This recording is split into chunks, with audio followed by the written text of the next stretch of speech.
Nani. Rooney! Oh, wonderful! What a goal! Ahí está. Vamos, Vamos, Cristiano.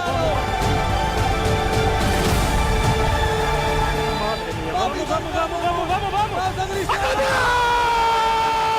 Every football fan loves to talk about their favourite club's achievements and the titles they've won. When people discuss which football clubs have the biggest history, the first names that come to mind are that of Real Madrid and Manchester United.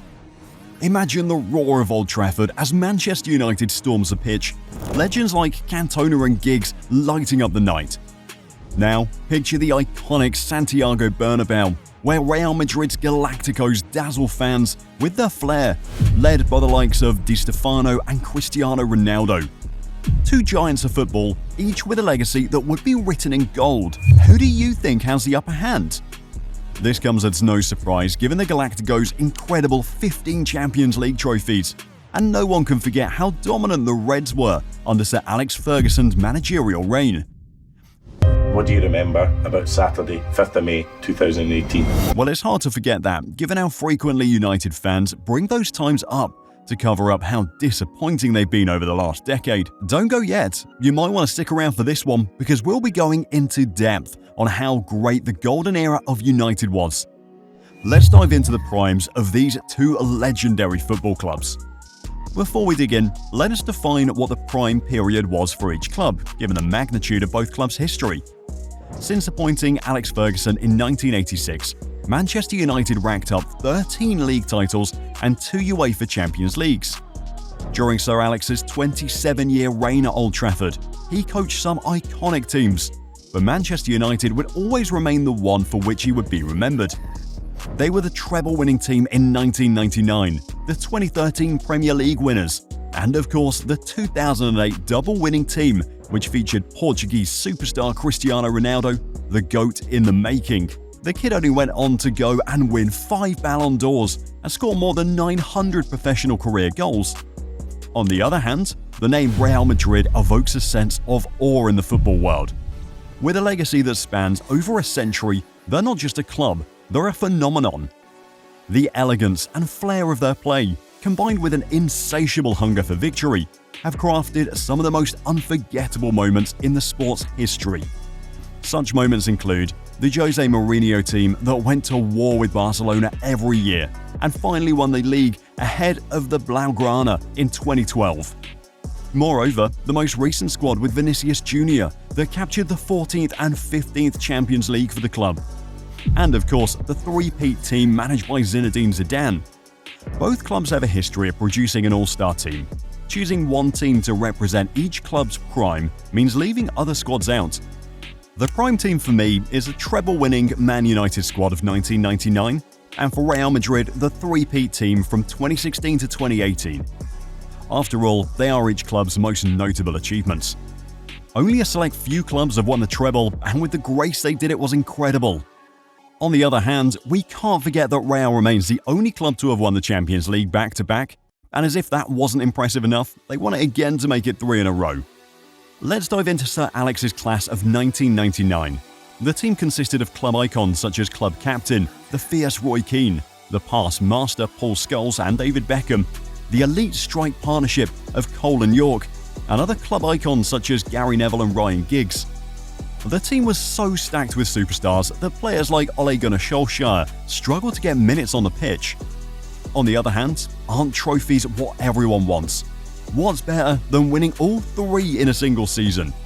That's like having a good sleep schedule, staying fit, getting good grades, and still having time to go out and have some fun.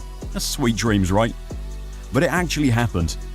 Manchester United brought all 3 trophies back to Old Trafford and sent a statement to every football club in the world, letting them know they have a new king. The miracles that we witnessed at the Galacticos, the 2016-18 three-peat winning team, consisted of the iconic BBC attacking trio of Bale, Benzema and Cristiano Ronaldo.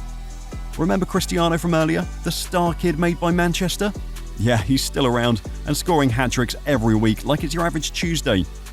Then you had one of the best midfield pairings in Toni Kroos and Luka Modric. Not to mention Casemiro, who was protecting the backline. If you somehow managed to get past Casemiro, Whoops, you just ran into the captain Sergio Ramos. Good luck getting past him. However, despite these superstars, Real Madrid struggled at the start of the 2015-16 season under new manager Rafa Benitez. Club president Florentino Perez sacked Rafa Benitez halfway through the season after disappointing results and brought in club legend Zinedine Zidane. Is this change a betterment for the team, or is it sending it back? Sure, Zidane is a Real Madrid icon and has a Ballon d'Or, but that was for his performances. He had zero top-flight managerial experience. This wasn't the right decision. There's no way he could take Los Blancos to the next level. Well, we were wrong. Zizou managed to end Barcelona's 35-game unbeaten streak and then beat local rivals Atletico Madrid in the Champions League final in May 2016, just a few months after he was appointed. The glory didn't end there. The following year, the self-proclaimed Kings of Europe managed to win the Spanish La Liga ahead of FC Barcelona and the UEFA Champions League as well.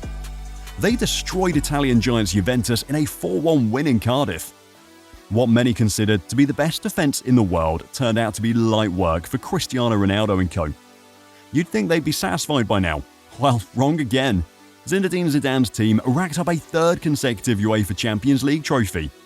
This time beating Liverpool 3-1 with a little help from opposition goalkeeper Loris Karius. Although Real fell short to Barcelona in the league that year, their 13th UCL trophy and Barca's humiliating exit at the hands of AS Roma certainly livened up their spirits.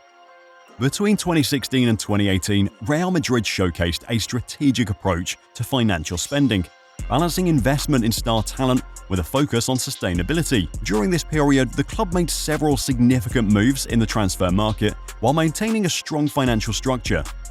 In 2017, Real Madrid made a whopping transfer for Theo Hernandez, Dani Ceballos, for a total of €46.5 million.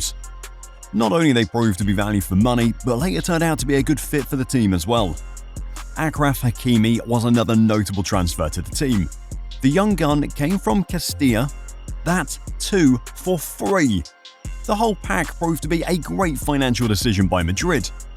Real Madrid adopted a dual approach of acquiring established stars and investing in youth. This was evident in their recruitment of players like Marcos Llorente and Jesus Vallejo, who were expected to develop into key contributors.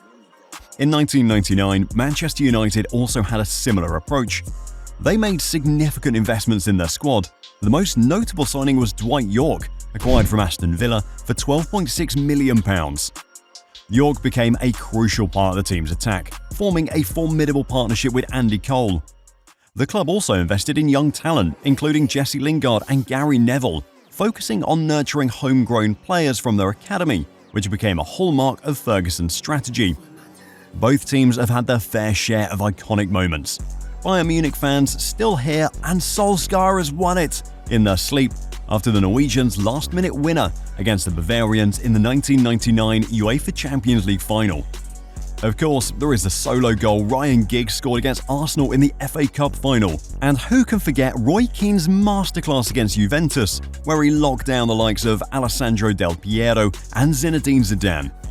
The Galacticos had some legendary moments as well in their 3-year reign.